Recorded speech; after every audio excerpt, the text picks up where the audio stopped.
Assalamualaikum warahmatullahi wabarakatuh. Perkenalkan, nama saya Karisma Azahro dengan NIM 2024143618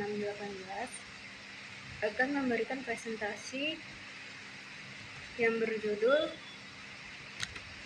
Demokrasi dari mata kuliah Pendidikan Kewarganegaraan yang diampu oleh dosen Dr. Haji Hendra Wijaya SAG MPD. Baiklah, memasuki latar belakang. Demokrasi berasal dari bahasa Yunani yaitu demos dan kratos. Secara harfiah, demokrasi berarti pemerintahan oleh rakyat. Konsep demokrasi itu ada apa saja sih? Yang pertama ada kedaulatan rakyat, yang kedua ada kebebasan, yang ketiga ada persamaan hak, yang keempat ada keterlibatan rakyat, dan yang kelima ada pemerintahan berdasarkan hukum. Jenis-jenis demokrasi ada berapa?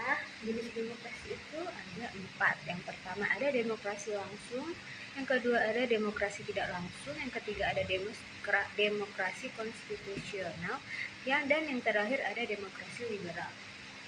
Apa sih demokrasi langsung itu? Demokrasi langsung itu adalah rakyat secara langsung terlibat dalam pembuatan keputusan dan kebijakan.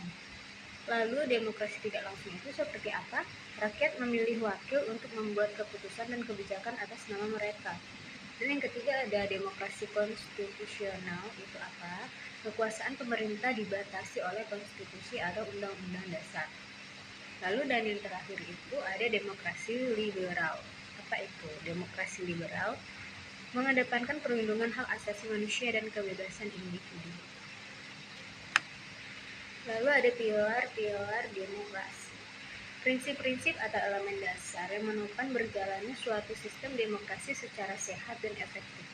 Pilar-pilar ini membentuk landasan yang memastikan bahwa pemerintahan demokratis dapat berjalan sesuai dengan nilai-nilai dan prinsip demokrasi seperti kedaulatan rakyat, hak asasi manusia, dan keadilan. Pilar-pilar demokrasi itu ada apa saja sih? Yang pertama ada kedaulatan rakyat, yang kedua ada negara hukum, rule of law, yang ketiga ada pembagian kekuasaan, yang keempat ada perlindungan hak asasi manusia, yang keenam ada partisipasi aktif masyarakat. Tertinggal satu. Yang kelima ada kebebasan pers dan media, dan yang terakhir ada akuntabilitas dan transparansi pemerintahan.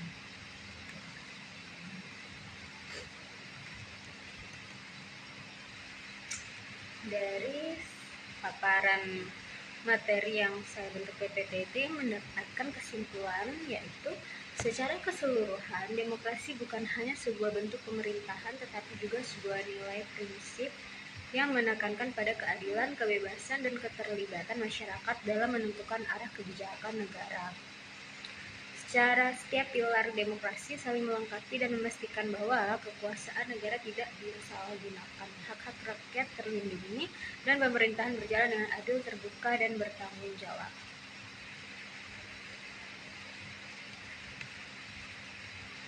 Sekian presentasi dari saya akhiri. Wassalamualaikum warahmatullahi wabarakatuh.